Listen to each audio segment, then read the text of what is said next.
very exciting. And thank you, Sam, for having me. Sam and I have known each other for a long time because we were fellow Sequoia companies, and we met in the early days of when he was on his company journey, and so it's cool. So what he asked me to talk about today was a little bit about sort of the hardware journey of building products. And so what I wanted to do is give you guys a little bit of an overview of Jawbone, what we do, how we think about the world, and that informs how we build products, and then go specifically into the process of how we design, how we develop, and how that all kind of comes together, and sort of what we do to change categories. So first off, I always like to start with sort of the broadest thinking, and the way we look at the world is we think of ourselves at this intersection of really crafted innovation in engineering that's almost invisible to the user in terms of its functionality, and that's at the intersection of even beyond design. We've been doing design products for well over a decade now. We think of it as the conversation has shifted even beyond design into beauty, and it's that intersection of engineering meets beauty,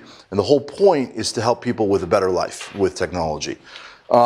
And largely speaking, we do play in this world of what everyone's talking about now as the Internet of Things. We were there much longer before there was such a moniker. And the way we think about that is it's smart devices that have computing power and connectivity with sensors in them that are measuring all kinds of things. They're wirelessly connected and they're all talking to you. And we started on this journey really, really early, right actually out of engineering school here.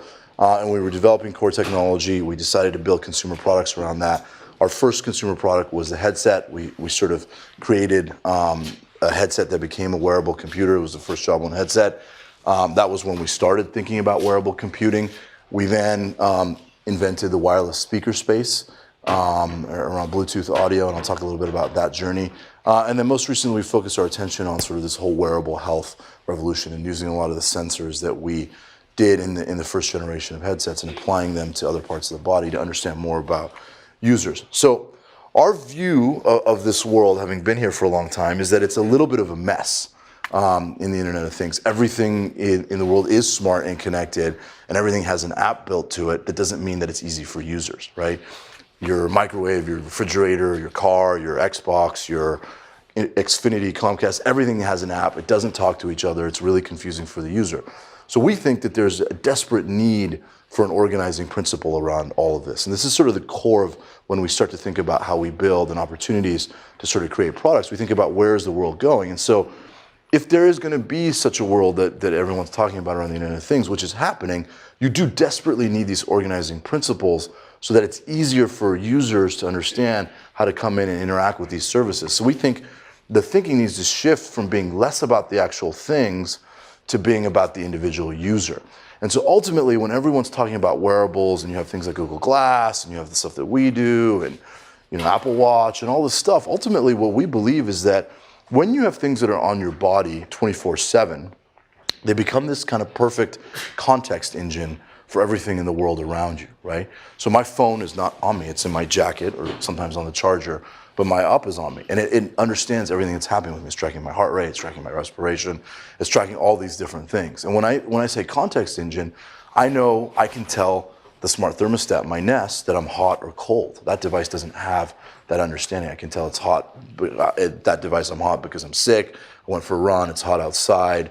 I can tell your car that you're falling asleep, that you're agitated or irritated. So this is ultimately where we think the world is moving, is that wearables are going to be the center of this revolution around everything being connected and smart, and they're going to drive what a lot of those interactions are going to be and how they're going to work, right? And so that's sort of the first principle that we think about when we start to think about, okay, where are things going and what should we build, and how do we think about new categories, right?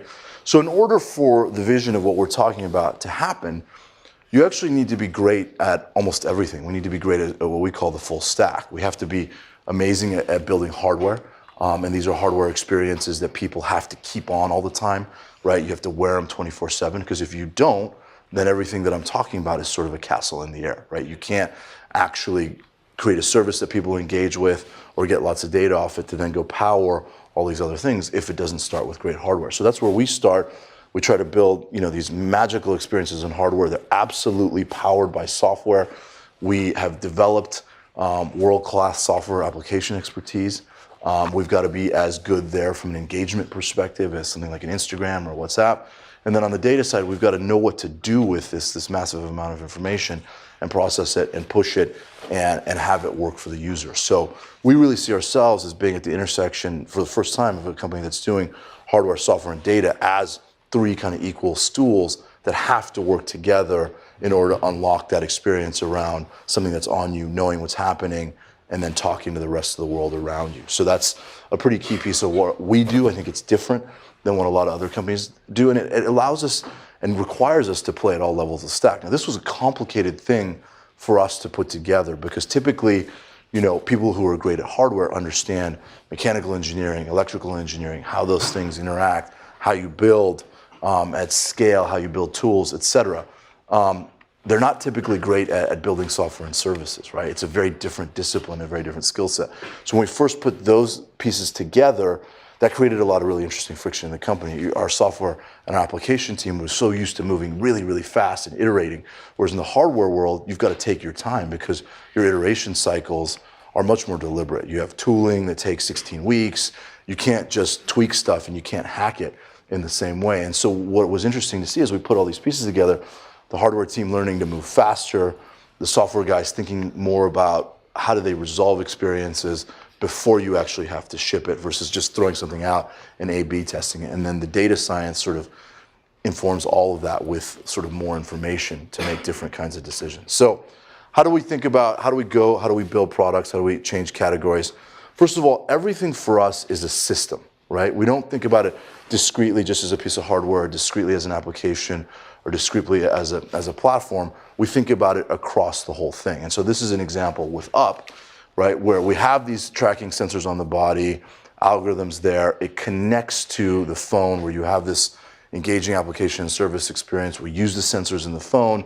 That talks to a lot of stuff that we're doing in the cloud where we're taking all that information, driving insight on it, and then we have a huge platform of thousands of developers where they have thousands of apps that then plug in and also create more experiences. And so we think about it across the whole spectrum. And I'll come back to this system think in a second. So what does the actual process of creation look like? And this is fun for me because we don't actually talk about this very often. It's quite, we keep it confidential and private. And I know that we're talking, now that we're on sort of a live cast everywhere. So it's fun for me to talk about this for the first time because it's quite a deliberate process, right? And this is a little bit at what it looks like. And this is kind of a map where we are very unbridled in our imagination in the exploration phase. We start to validate some of our concepts, bring those ideas tighter and tighter and tighter, and then we actually start to build a product, launch it, and then iterate, right? That's the simplest way to look at it. I'll take you through each of these steps. So in the exploration phase, it is very wild, it's imaginative. We think about the vision of where the world's going, what our strategy is, what does the brand stand for. And we think of a lot of what you guys do here. You're dreaming, you're imagining it. How do you disrupt? What's the future going to look like? Right? It is a little bit science project-y sometimes, and we talk about it in that way, right? And we do build from inspiration and insight, and it's sort of raw creativity. And we want to create, and we try to create a form where that's okay, because a lot of times in companies that gets lost. And then when we start bringing it to early validation, I always say, like, look, everyone, when you're doing this stuff, you have to now take those concepts and prove them a little bit like you do a PhD thesis, right? Where you have your conclusions, you've done your empirical data collection, and you start to say, hey, look, here's where we see it going, here's what it's going to do, right? And you outline the story. And then once we've sort of signed off on that phase, that we think, okay, you know what, this theory's right, we start to go into a concepting phase where we start to really think about what is the experience and what's possible. And this is another interesting opportunity for innovation at a more specific level of how this thing will come to life or what it is and how would we sell that experience and how would we tell that story. And then we decide that it's a program and it goes into a heavy planning phase where we start to look at and say, okay, we're doing this, we've got to ship it, there is no turning back, right? What are the trade-offs between all the creativity and all the ideas we want versus what does the physics dictate, what do battery power or all the different constraints that we have and start making those trade-offs and start to look at how do we pull that together. And then we move into a development phase where it's a handoff between various stages and really various functional teams in the company, and you pull it together and you're solving problems as you go implement this, and you launch it and you learn and you see what users think, and then you start to think about where does this stand in that experience continuum that you've been imagining where the world's going to go What have we achieved? What haven't? What have we learned from our users? How does that change what we're thinking? And then we start right over again, right? So that's the broadest way to think about it. A little bit deeper on the exploration phase, right? So it is very much like a building and tinkering process, right? And a lot of it is driven by what we call Demo Fridays, where people kind of have an opportunity to go showcase their work, because we find that that's a great way to pull it together, pull it in a form that others can consume it and give feedback, right? And it is a show and tell.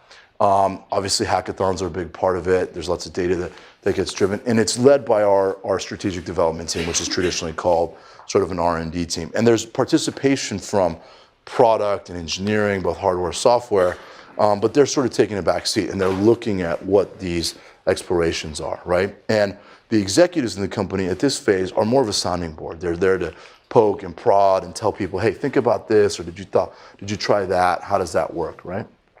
So, and in this phase, in order to move to the next threshold, we think about it literally as, hey, would I give this guy 50 grand? It's a little bit like an angel investment, right? Would I give this guy 50 grand to go explore this and see if there's a there? Is there something to do? And our CTO is a sort of final decision maker. He gets to sort of pick those things internally and say, you know what? I like all the feedback. This is the one I want to go chase down and see what happens, right? So then we get into this validation phase, and this is where it starts to get really interesting. Still led by R&D, but they're really poking at it, and they're saying, how does this work? We have these leadership meetings with the broader cross-functional team. I have to show results. I have to go through a scientific process to outline, why this works. Why is it going to happen? And you'll hear, this is really when we start formulating a really important tool that we use in the company, which is what we call whys, defining the why are we doing this? Why does this exist? What problem does it solve? I'm going to come back to that deeper in a minute, right? And so at this point, it's still an R&D lead, but this is when a lot of our industrial design team, Yves Bahar and a few project guys, they come in, they start to think about, okay, how can I pull this concept into something physical if it's hardware? And how's that going to interact with the rest of the pieces of the system? Our product experience team is still also driving a lot of the core values and what the storyboarding is, but it starts to become a lot more real. And this is when we start thinking about, okay, how would we build this? How expensive it is going to be? What's the budget going to be, et cetera, right? And at that point, right, we start to really validate, can we actually build it? Or do we have to wait 3 years for batteries to be there? Or do we have to wait for this other innovation to happen? Or do we have to wait from a budget perspective? Or whatever it is. Is there a business viability? And then we start to sketch kind of briefs. And this is where I come in and make the final decision on, okay, I think there's really a there, and we can now take this to the next level and get it into a play. And then we go into the concept phase, right? And this is now when the responsibility shifts from the R&D folks to what we call product experience team. And the way we think about product experience at Jawbone is sort of what everyone thinks of as sort of conventional design. So from industrial design to, software design to audio design to, anything in that touches that experience. We have writers on that team, storytellers. We have, ID people like Eve who are, genius creatives. We have amazing, app level designers, graphic designers, everything. It's all in one team, and we call that product experience. And their job is sort of from bits to atoms and back and all the way through to unify as one organization. And that's when they sort of take a hold of this and they start to really kind of work out what is, and this is what we call when you're starting to really drive the whys, right? Thinking about what's possible. There's a lot of innovation and creativity now in the actual implementation of how we're going to build and create a product. And we start to say, like, what are the most important things in that product? What are the most important problems we're going to solve? We call them hero experiences, right? What are we going to do? What is the bar that will be acceptable, et cetera, right? And at this point, we start to really resolve what we call these whys, which I'll show you again in a minute. And why is that different from what anyone else has done? From the competition, from the category, and then where does it go, right? We don't like to do just one-off things. We have to see a broader vision, and this is part of that creation experience. Is we look at where do we think the world is moving, and how is this thing going to be a stepping stone to that ultimate end vision? And that's where the roadmap starts to get fleshed out. Again, I have the ability here to come in and sort of be the final decision maker with my team and say, yep, we're going to move this to this next phase. And here is also where we look at some of these things.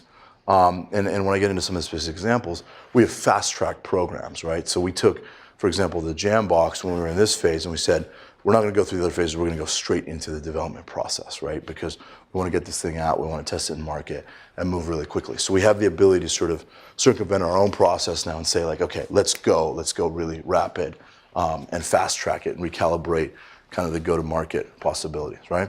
So this is when we, after this stage now, it shifts from that product experience team to our product managers, who are really defining the business plan. When's it going to launch? When's it going to get into the retail calendar? What is the software release cycle? Really prototyping, actually starting to feel it. And you're starting to make, as I call, a lot of those trade-offs. We're like, okay, we wanted to build this, we can't do that, but here's what we can do. We want it to be this way. We have to, we want these functional experiences, but we're going to sacrifice battery life. Whatever it is, that's where we start to really kind of pull those decisions and start looking at it. And it's really a big juggling act, frankly, at that point, right? And so the product guys are driving that. And that's when, again, we sort of look at and synthesize all of what we've put together, and we say, okay, does it actually cross enough things off our list? Does it meet that minimum viability, right? Because we always start with a very, as you can tell, like this very big wish list of what's possible and what we can do, and then we start to whittle it down and say, does this cross enough of the value threshold that we think that it's worth pursuing, and now can actually move it into the development phase where, again, product management continues to lead it, but now you're starting to really get deep, and this is where engineering comes in and is really starting to sign off on, like, we can build it, here's a time schedule and how we ship. And then again, the product team is looking at how should we go deeper on this, how can we increase engagement, what are the little innovations, what are the tuning, what are all the things that we need to do to sort of make that. One of the things that we've been fortunate to have is a lot of wonderful response to the products that we built. And we take a lot of care and time and detail really in sort of this development and concepting phase around little details that create these magical experiences. So for example, when we turn on Jambox, we have this pretty cool sound design that goes whoa, whoa, and that took months to come up with the right audio tuning. We work with a lot of different choreographers to create that sound, but every time someone turns it on, I see them smile and they laugh. The feel of the rubber, prototyping. There's one manufacturer in the world that was able to make the rubber at the quality and durometer that we wanted and the colors that we wanted for the first Jambox, right? So all of those little magical details, how to resolve, even in software, right? When we had the first up and when it plugged in and your sleep graph showed up, even just the animations of how the bars would show up and the way the cards would flow in and out, that was a detail that we thought about. How is this going to interact? How is the user going to experience that? How are they going to feel it, right? So a lot of that kind of stuff happens even at this stage where you sign off on a program, it's going, but you're making those kinds of decisions all the way through and you're trading them off and you're doing it in the context of this bigger picture. So, and continued innovation is an opportunity to keep refining and keep doing all that stuff. So how do we think about it now, kind of at a broader level? Sort of what is the framework for how we think about these signature experiences? Well, we do start with these whys, right, which is that articulation of the problem that we're solving. And then the themes around how these become actionable concepts, right? And then there's what we do is we build these cross-functional pods that take a person from the product experience team, a person from hardware engineering, a person from software engineering, a person from the data team, and we put them together, and they're kind of a person. This is the pod that owns that theme or that track, and they continue to sort of build that out against the hero features and inside features, and how we put that together. So I'm going to go in now into more specifics around what we call these whys, because this is where I spend a lot of my time really asking the question. And what it does is it serves as a really interesting framework for us to be able to come back and say, hey, do we meet those questions that we asked? Does this thing actually do it? And it serves also as a really good guidepost for a lot of our creativity and a lot of our innovation, so that's not unbridled, right? So it really comes down to a very simple question for us, which is, what is the user problem that we solve through this experience, whether it's in hardware, software, data, platform, whatever it is, that once we solve it, people can't live without it, right? They may have an absolutely burning need to go solve this problem and they can't, they're looking for a solution. Or it's things like, that once you have it, you never thought you needed it, but now you can't live without it, right? And again, the Jambox is a great example of that. We talked to some people when we were thinking about making that product, and it was interesting because, little story for you guys, When we launched the Jambox in the fall of 2010, the market for wireless speakers as a percentage of the overall speaker market was 0%, right? 0%. Last Christmas, which was Christmas of 2013, it was 78% of the market, right? And so in a few years, we were able to transform this entire industry that had been around since the 50s and 60s, turn it on its head. And if I had gone out and asked a bunch of people, and I said, who wants a $199 speaker for your mobile phone? I guarantee you that in that focus group, 0% of those people would have said that I want that thing, or I need it, or that I'd be willing to pay for it. But yet when we did it, it transformed an industry, right? And so and this is where these whys become super important, is just really focusing in on what you're doing, right? And I'll go through one example in the audio space, which is the Jambox example in audio, and then I'll take you through a little bit of how we did it in Up, in particular Up 24. But it starts with what we call kind of our category strategy, and this is the sort of experience framework, right? And our view was, look, all of your content and media experiences are now on your phone, right? They're no longer on your iPod or your computer. And so we need a different way to interact with it that needs to be as mobile, as portable, as high quality, right? That was our fundamental thinking. And then we said that experience needs to be seamless across time and space. You go anywhere through it, your car, traveling, in and out of your house, around the house. That was fundamentally what we were doing. And we said that's the whole point of why this category should exist, right? And that was the human problem. And then we said, okay, what's in it for Jawbone, right? Why should we do this? And so if you think about that broader macro context that I was talking around the Internet of Things, for us, this was our entry into your home, right? And so while everybody talks about all these new things in your house, from lights and thermostats and cable boxes and fridges and smoke alarms or whatever being connected, media is still the killer app in your house. It's where we sell millions and millions and millions of units, right? So we said, well, speakers can be our entry into that world that's around you. And it can be the hub of things that we want to do from a software and service perspective in your home. So there's this interesting strategy, both at solving a user problem, but then why does it matter to Jawbone? So those two have to go together because, A, we're not in, philanthropic, not-for-profit industry, but B, if you do this well, it allows you to keep doing great products and allows you to keep moving forward and doing interesting things. So that's sort of how we put that together. And then we built this sort of what we call the experience continuum is, where is it today, right? And when we started, it was a Bluetooth speaker, right? That was the core enabling technology that allows us to connect to stuff. Where do we think that it's going to go tomorrow? And then what happens when we can dream in the future? Right? And we start to really try to live in tomorrow and the future, and then start to think about what we build today as a stepping stone to graduate users starting in one place, continue to move through that. And that gives us a view of how we also make these trade-offs, right? Because we say, we're not going to put this into this product, but we got a space for in the next one, and we know that we can move users to that, and they'll be ready for it, right? And that's a lot of the way we build stuff, is we sort of define that experience continuum, right? And then we do talk about this a lot. We don't think of ourselves as a hardware team or a software team or a data company or whatever it is. We think of ourselves as an experiences company, right? It's not just about that physical device or the feature, the object. It's about the system. It's about how the pieces come together. And so when we start to define these whys, they become the problem statement. And we say, okay, how do we use a piece of hardware? How do we use a service in the cloud? How do we use an application, a sound, a button to solve this user experience problem that we have? And what's the right distribution across that system of where you should attack the problem, right? And where do we need to innovate and where do we need to pull it together? So that's a big, big, big part of the thinking that helps us do it, right? And, it's when we think about these hero experiences, right, we say it's really around the context of why it's magical to the user, right?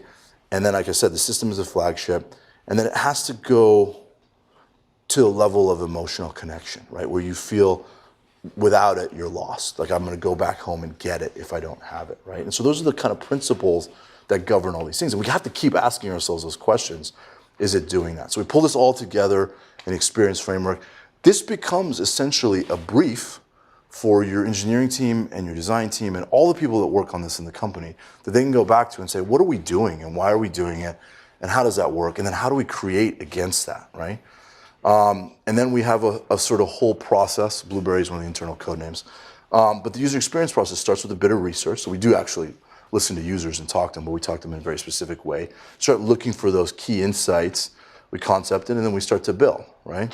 And this is why we go define those lists of consumer problems, the principles, how do we think about approaching that, what are the solutions, and then what's required in the product to make that happen. Sam. Could you talk about how you balance the fact that a user would never have told you they wanted to pay $200 for a wireless speaker with user research at the front of this process? Yeah. Well, there's a lot of layers to user research, right? So what we look at, that's a great question. So there's you guys probably aren't familiar enough with this yet, but there are sort of standard tools for what people do in focus grouping, where they say, would you try this? Would you do it? Would you pay this? Do you want this feature? Do you not want that feature? What do you care about? That's one way to do it. And what you don't usually get there is really great answers. We ask different kinds of questions. We say, how much music do you listen to when you are with other people? How do you play that music? Do you listen to it on headphones, or do you listen off the speakers on your phone? Okay. How often are you with other people? How often do you want a personalized experience? How often do you want to share?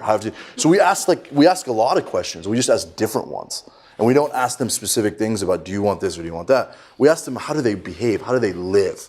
And you say to them, hey, if you had something that allowed you to take, a great example is iPod. If you said to somebody, if you could put 1,000 songs in your pocket and take them anywhere, that's cool. Not, do you want a digital portable music player that, so again, it's at a price that was, more than your phone, right? So, you sort of have to separate what are questions that you can ask that are going to help make you smarter about your thesis versus trying to get somebody to validate it for you, right? And I think that's the real separation. No one's going to tell you what to build. If they do, then they should do it, right? And not you.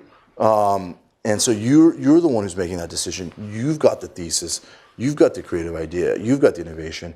You got to use these people to help you make it better and to refine your thinking. That's the difference. Make sense?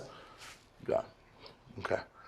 So I'm going to switch over to some UP24, which is the product that we've had in the market, our wireless product for health tracking. And the whys of UP24 are really simple, right? Well, first of all, let me start with the whys for UP. The idea there was there's so much that we know about the world today through Twitter, Facebook, social media, access to the internet, Google, etc. But we know nothing about ourselves. We have no idea why some days I sleep 8 hours, I feel terrible. Some days I sleep 3, I feel awesome. I just have no idea, right? And so our thought was, could we take a lot of this sensor technology, help people understand more about themselves, and start to then make better decisions about how they live better? And so that was the first product. This was the second product where we said, okay, great. Now that we have wireless connectivity, it's not just about Bluetooth or wireless. It's about the fact that I can use that real-time flow of information to understand what's happening with me and go and take action on it, right? I can get the data in a more meaningful, relevant, contextually important way at the moment that it matters. I can also get back guidance in a structured way that can help me go do things. And I want that ongoing encouragement because everybody, knows that they want to be better, but they fall down or do whatever. And they want a fluid way to interact with this. So this is what we were sort of building in UP24. Right? We had this very crisp set of 5 things that were the whys of why we're building this product and why we're doing it. And our point of view was that we had this sort of fundamental narrative going back to the experience framework where we said everything we do in UP is about, helping people track and track themselves. It was understand, which is taking all that data and converting it into knowledge. And then the third part was act. So track, understand, and act. That is our narrative for everything we do in the kind of wearable health space, fundamentally. And it will be for the entirety of what we do. It's sort of help people get more information about themselves. Data is great, understanding is better, convert that into things that they can create real knowledge that they can then take action on. So anything that we can do to keep the device on, get more information, help them be engaged, and then find ways of guiding that behavior was really, really interesting. And this is the sort of framework for the system. And then you can start to think about, well, that designs how you build your data infrastructure, your insight system, how you process it, how you build the application experience that surfaces it.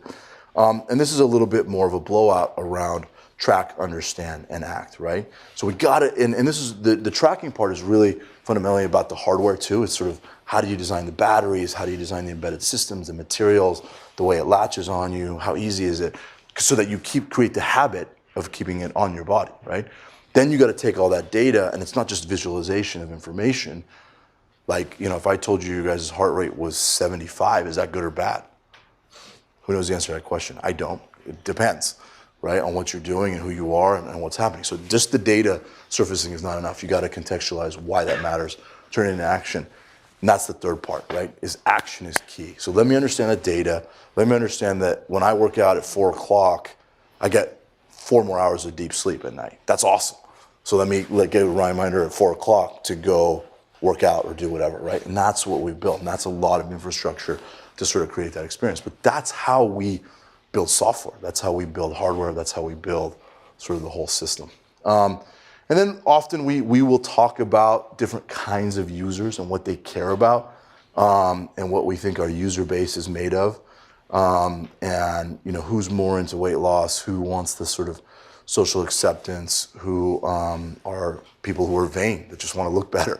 And it's true. So, there's lots of different things, and there are people who have sort of medical reasons for they use our product, and we design different kinds of experiences, right? And we think about using the platforms like the phones in ways to push notifications and as part of the system think, right? We think of notifications as a tool for behavior change, right? And then we actually start to go map out these things. What is a smart action, right? Is it real time? Does it feel customizable? Does it feel progressive? Does it help me? Is it really tailored to me, right? And then for this particular type of user, we go out and storyboard.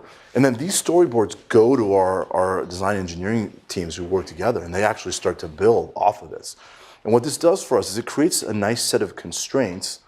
My experience has been constraints are really great because they serve as opportunities to resolve, to refine, to simplify, and push you to find the right answer that it will solve a user problem in the simplest way, right? And so we create a lot of those constraints around what we're doing.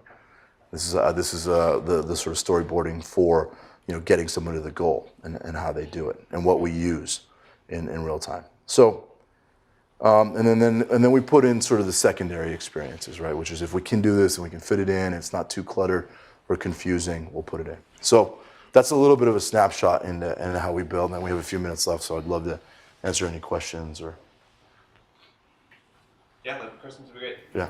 We've got about 15 minutes. Go ahead. So let's say you have this product, right? You have all of these features that you want to do, right? All these things to satisfy, and you're about to enter the design process, right? How do you approach the whole problem, right? How do you break it down so that, okay, solve this and it's going to satisfy, it's going to fix this problem, it's going to look this way, right? But then, because each design feature is not mutually exclusive, so how do you approach it holistically while solving the problems? And can you repeat the questions for the recording?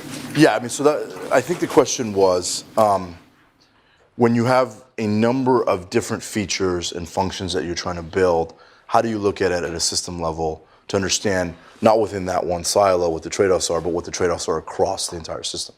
I think that's the answer to your question. You do exactly that. You don't think about it in one silo.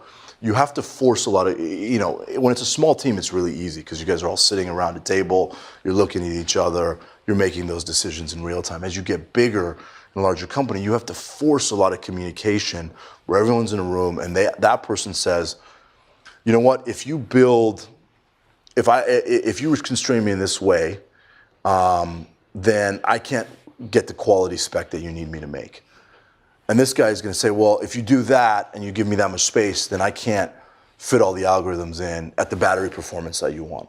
And so when you start to look across the system, you start to see everyone has to share what their pains are, and they actually understand if I make this trade-off, it's going to affect me over here. And so you have to put them all together in a room and start hashing that. But what's on the board and on the walls and on everywhere is what are we trying to do? And does that trade-off still meet it, right, across all those different silos? Because everyone's thinking about the trade-offs in their bit, and they know what they need to accomplish, right? But again, it's how does that affect the whole thing? We just went through this with Up3, which is a product we're shipping in a couple of weeks. That's sort of define the next wave of what's happening in the wearable space on the health tracking side. We invented a totally new sensing system, right? There was raw science that had been developed that we productized really fast, and even just trade-offs on like what the electrode materials were had effects on reliability, sourcing, signal performance, and these guys weren't talking to each other. We had to get in a room, do daily calls for 3 hours where they're going through each of their things. It's tedious, but we're figuring it out and we knock it down. So when you're small, it's really easy because you just sort of all look at it, but you have to always have that definition of what you're trying to do across the system. And that's why a lot of what I was talking about was much higher level. What problem are we solving? Where does it go over time? And then how do all these pieces inform it? Go ahead. If a startup wants to build a system eventually, should it start focusing on one small thing, or should it start looking at the systems itself and how to build it all together? I think system think is it's a mindset, right? It's not actually a system, right? There are simple systems, there are complex ones. A plane is a very complex system. A car is a very complex system. There's other products we make that are much simpler. Phone is a complex system. An application you should think of as a system, right? And how all the pieces work together. Your storage, the front end experience, what you're doing, the connectivity. That's all a system, right? And so that's more what we mean about system. Yes, for us, system is hardware, software, and data. But I think within even anything, there's always system think. And so it's more just thinking about how the trade-offs work across all the different pieces as they come together. Does that make sense? Yeah. Go ahead. I have a question. What's the decision-making process between creating like related products in the same space? So like for fitness tracking, there's different versions of or for Jambox, there's different versions of Jambox. And, what goes into that? We do have a grand unified theory at some point around how these experiences come together and what happens, and it touches a little bit that point that I was making to you around a context engine when you have things on your body that can make everything in the world around you smarter. Like if I know the emotional state of a user, I can tell Spotify what song it should play you on the Jambox, right? I can tell the TV that you didn't like that commercial, they should fast forward to the next one. Or I can tell you not to watch Game of Thrones on a Sunday night because you don't sleep well, right? So you start to see how, I'm serious, right? And so these pieces start to go together. And so we do think at that level, and then we start to say, what are the building blocks that get there? And how do we establish credibility? How do we establish a distribution system? How do we establish manufacturing scale? How do these pieces start to come together? So there is a grand unified vision for us. And we look at different categories, and different categories have different dynamics. They move at different paces. They have different replacement cycles. A great example of this right now is what's going on with iPad and iPhone. We're all very used to replacing our phones every single year. iPads are not following that same trajectory, right? So the replacement cycle is different, the use case is different, the problem it's solving is different. So you gotta adapt to that, right? You don't replace your Nest every year. It's a 15-year install. So how do they build in that kind of a world? How do they think about, so it's just, you gotta think about your category, the replacement cycle, the usage, how these things come together, and the dynamics are different, right? Go ahead. So, first of all, how you canvas this unique pattern of the jawbone, like in the PPT background in the first place, and you think it's a better design, you have this idea, or you think the functionality is more important? Which piece are you talking about? You're talking about the texture? Yeah, the texture, yeah. So it's unique texture it's like signature of every jawbone product, right? Yeah, and a lot of that was developed by Eve and our design team, and sort of coming up with a branded look so that you saw the icon and you knew what it was, right? Whether it's here or anything. So that was part of sort of our mission. We wanted to convey a certain emotional quality, et cetera. Some people like it, some people don't. That's sort of the nature of design. But that was all part of the same process, right? Go ahead. Reminder on the question. Sorry. No problem. Yeah, so this is kind of building up one of the other questions, but when you iterate on a certain product, how does your process necessarily change, and how do you take into account information that you might have learned from, let's say, like F24 was developed in F3? Like, how does the framework and the process necessarily change? That's a great question. I'm actually going to go back to that slide. The question was, it's sort of not on the initial product, but as you've launched the initial product, what happens to your thinking, and how does that evolve the process, right? So I'm gonna take it back to that slide that shows the kind of the how we create and the process flow right here. So, sorry, I got to go through these builds. So It's actually a great question. So this is, say this is you starting something totally new from scratch, and you come out here and you do all this stuff and you get it to here, and then you learn a lot. And in the first iteration of Up, in 2011, it broke. It didn't work, so we had to actually go back to the drawing board. And so what that did here is we actually ended up telling these guys a bunch of things that they should be thinking about and sort of unlocking a lot of problems we had to solve that they then started working on at a different pace. Because sometimes this will take years to come to fruition. We can dream a lot faster than what's possible, right? And so even at core technology levels, at sensor, batteries, chips, right? Processing, what we can do with storage, like all that kind of stuff. We'll say, well, you know what? If we have those are the problems that we're facing, what if we start running different parallel threads to go fix that? And so we'll start doing some work here. They'll look at it in different parts of the process. So there's room for innovation in all these different things. But we may see something here that we say, let's go straight into planning and development. We don't need to go all the way back, right? So we have the flexibility to sort of jump through and say, we don't need to do these things. We know that, it wasn't a big struggle for us to know to go from a solution that plugged in to go to wireless. I wasn't concerned that we had to do a lot of concepting and validating. I knew that was going to work, right? So we can kind of skip through those steps if you know how to make those decisions.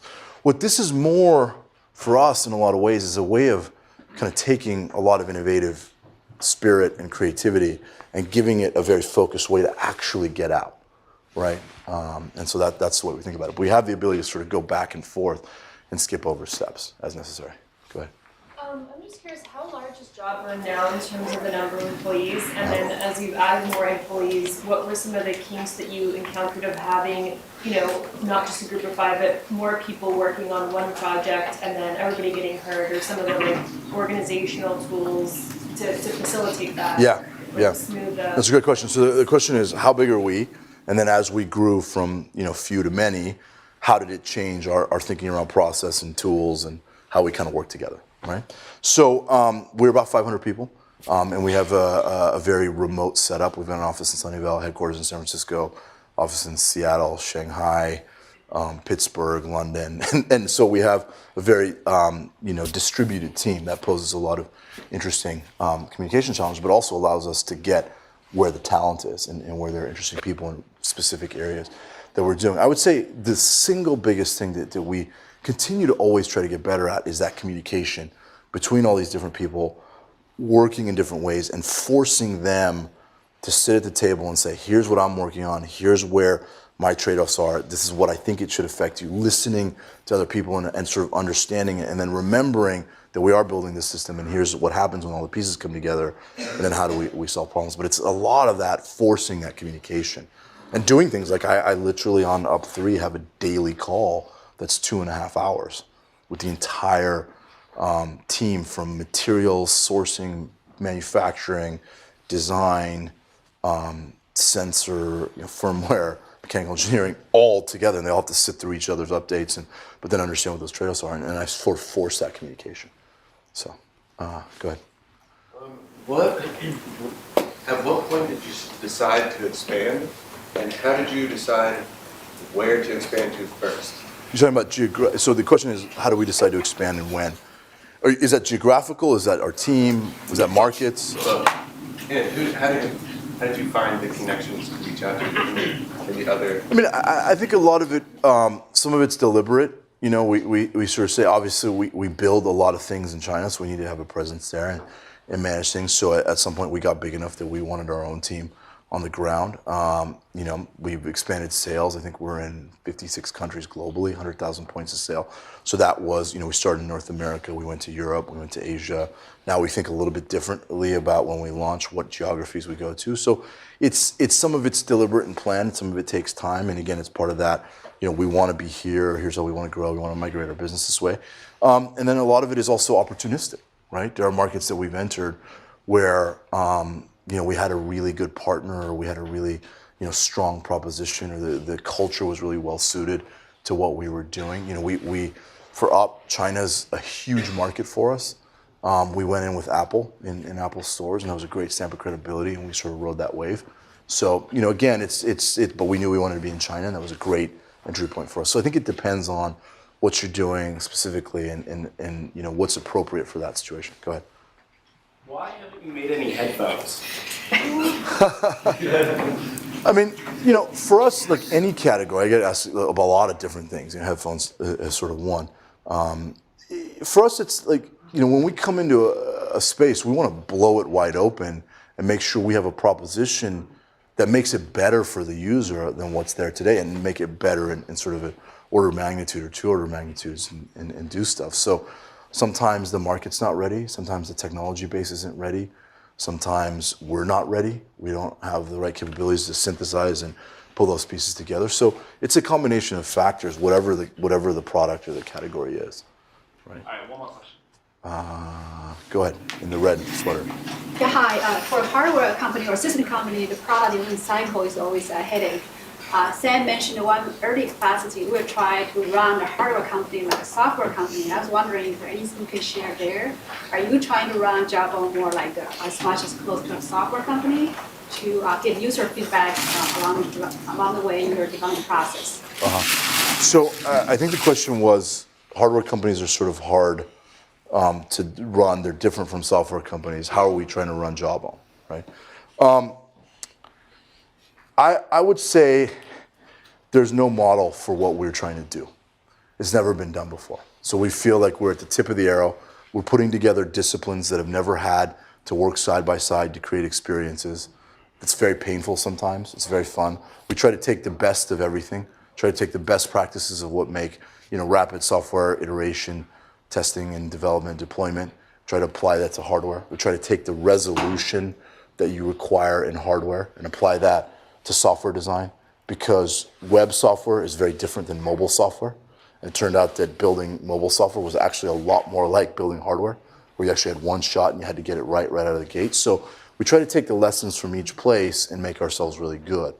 And that's my job, and that's the job of some of the other senior leadership, is to look at those opportunities of how you kind of take the best of everything and put it together. But I don't think there's ever been a company that's been equally great at hardware, software, and data, and that's what we're trying to be. So, Okay, thank you very all much. right, thank you guys. Good.